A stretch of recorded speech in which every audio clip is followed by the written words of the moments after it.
Hello, and you're welcome to Global Business Insights, where you get perspectives on latest headlines and data relevant to doing business. The Federal Reserve Bank, that's the Monetary Policy Committee, FOMC, Federal Open Markets Committee, just decided to hold interest rates steady, but still signaling 3 interest rate cuts this year. We'll discuss the main takeaways, even as the dot plot was largely unchanged. The S&P 500, however, reacted to the release. It went over 5,200 for the first time ever after the Fed policy decision. U.S. stocks had slipped slightly in early trading as traders braced up for a hawkish slant from the just released policy decision and press conference, but the policy came out as much more dovish than they had expected. Bitcoin kept sliding, dropping at a time to under 61,000, which was 10,000 below where it was just last week. Traders seem to be taking profits and reacting to outflows of about $12 billion hitting grayscale ETFs. And it was yet another fine for big tech. This time, France's antitrust watchdog fined Google $250 million for not respecting commitments to French media publishers on content licensing. And we're also looking at Nvidia shares. Its tech conference is progressing. Traders seem to be harvesting profits from the huge gains since the beginning of the year. And not committing to anything, ECB boss Christine Lagarde said in a speech today that by June, the Apex Bank will have a new set of projections that will confirm whether the inflation path forecasted in their March forecast remains valid. Earlier, we reported on UK inflation falling to 3.4% in the year to February, also the lowest level in almost 2.5 years. We'll replay the analysis ahead of tomorrow's Bank of England decision. The labor market remains relatively tight, but supply and demand conditions continue to come into better balance. Over the past 3 months, payroll job gains averaged 265,000 jobs per month. The unemployment rate has edged up but remains low at 3.9%. Strong job creation has been accompanied by an increase in the supply of workers, reflecting increases in participation among individuals aged 25 to 54 years and a continued strong pace of immigration. Nominal wage growth has been easing and job vacancies have declined. Although the jobs to workers gap has narrowed, labor demand still exceeds the supply of available workers. FOMC participants expect the rebalancing in the labor market to continue, easing upward pressure on inflation. The median unemployment rate projection in the SEP is 4.0% at the end of this year and 4.1% at the end of next year.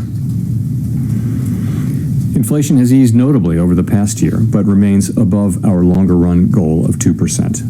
Estimates based on the Consumer Price Index and other data indicate that total PCE prices rose 2.5% over the 12 months ending in February, and that excluding the volatile food and energy categories, core PCE prices rose 2.8%.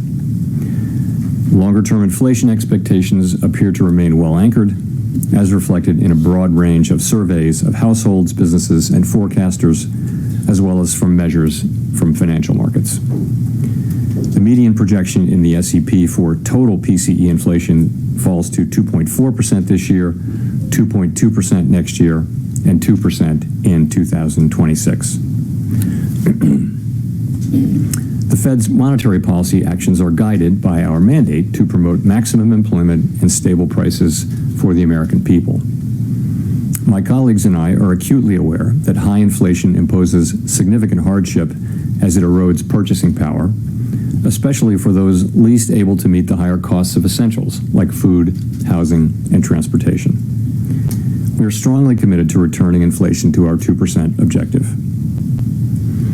The committee decided at today's meeting to maintain the target range for the federal funds rate at 5.25% to 5.5%, and to continue the process of significantly reducing our securities holdings. As labor market tightness has eased and progress on inflation has continued, the risks to achieving our employment and inflation goals are coming into better balance. We believe that our policy rate is likely at its peak for this tightening cycle, and that if the economy evolves broadly as expected, it will likely be appropriate to begin dialing back policy restraint at some point this year. The economic outlook is uncertain, however, and we remain highly attentive to inflation risks. We are prepared to maintain the current target range for the federal funds rate for longer, if appropriate.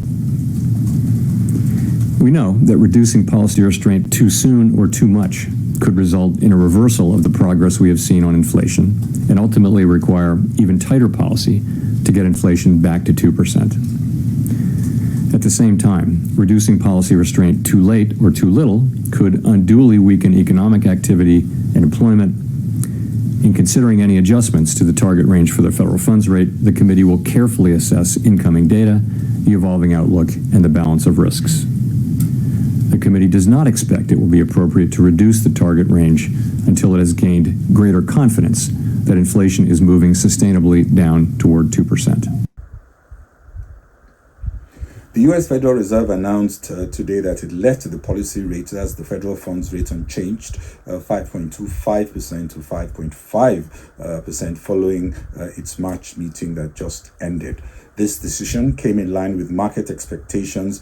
Very little change in the policy statement as well. Only one clause was actually changed, and that is, instead of saying job gains has moderated since last year, it just says job gains remain strong. Nothing was hinted on the balance sheet, even though Powell did make some comments on the runoff of the balance sheet during the press conference. The dot plot still points to 3 rate cuts, with inflation slightly higher, meaning a longer wait to 2%. Also higher growth and lower inflation. The summary of projections gave the view of the FOMC, including a path for the federal funds rate and its longer run value. The longer run projections represent the assessment of the value to which the variables would be expected to converge over time in the absence of further shocks to the economy. Going through the dot plot, we can see that the change in real GDP was revised upwards. In the previous December projection, it was 1.4% for 2024. And now it's revised to 2.1%. That's the median value. December projection also in 2025 revised upwards from 1.8 to 2%.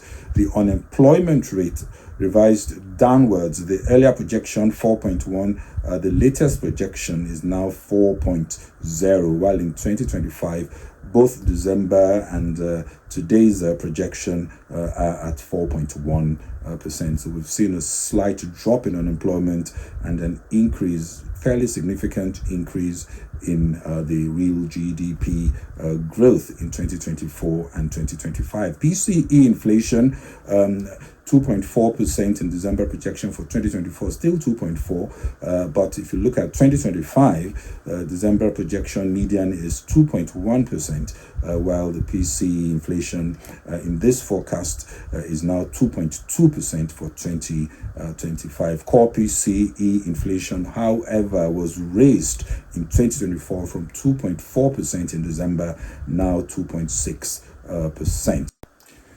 Indeed, it was a signal of patience. The Fed seems to be saying we can be patient to get the data. We can take a little higher inflation and we see the economy improving, admitting to strong job gains, and not exactly clear where there is no change to the dot plot, or perhaps the FOMC is just buying time to get more data before signaling a more hawkish shift. The market reaction about 15 minutes after the data, all major indices previously in negative territory moved quickly into positive territory, as at 18:15 GMT, Dow was up 0.24%, S&P up 0.2%, Nasdaq was up 0.4%, Russell 2000 also in positive territory. We just got in Germany data showing producer prices decreased by 0.4% month on month in February. That is minus 0.4% inflation after a 0.2% rise in January and less than the minus 0.1% that was expected. And falling PPI is perhaps the best sign that the ECB will soon be positioned to move with rate cuts. And also, just in the United Kingdom, the Office for National Statistics released February CPI data showing CPI increased 3.4% over the year in February, cooling off from a 4.0% rise in January, lower than consensus for a 3.6% increase. This was also the lowest rate since September 2021. On a monthly basis, headline CPI rose by 0.6% in February 2024 compared to the rise of 1% in February 2023, lower than 0.7% estimated.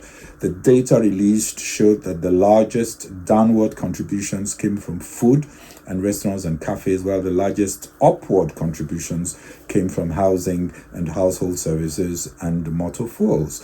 The core CPI, excluding energy, food, alcohol, and tobacco, rose by 4.5% in the 12 months to February 2024, down from 5.1% in January and better than 4.6% expected. The goods annual CPI rate slowed also from 1.8% to 1.1%, while the CPI services annual rate eased, albeit slightly, from 6.5% to 6.1%. Though inflation is key to the Bank of England decision on whether to raise or lower interest rates, still, with technical recession apparently dissipating, the BOE is unlikely to be moved by this data to cut rates earlier, waiting for CPI to fall to just above its 2% target, watching particularly the services inflation, which really needs to come down much more. However, analysts see interest rates coming down to about 4% by the end of the year from 5.25% today, as inflation trends towards the 2% target. Chancellor Hunt says his plan is working. After the data was released, inflation has not just fallen, according to him, but is forecast to hit the 2% target within months, setting the scene for better economic conditions to boost growth. The pound sterling was quite volatile, zigzagging mostly down after the report. As we speak, it's up 0.22%. That's the pound sterling to the dollar rate. It's up 0.22%. Yesterday, there was a losing streak that continued as investors turned risk averse, given the uncertainty associated with the big central banks week. Nvidia shares dipped 2% yesterday morning, though still closing in positive, up 1.07 after it unveiled its latest generation of AI chips called Blackwell, said to be the world's most powerful and up to 30 times faster than the incredibly successful Nvidia's flagship H100 chip.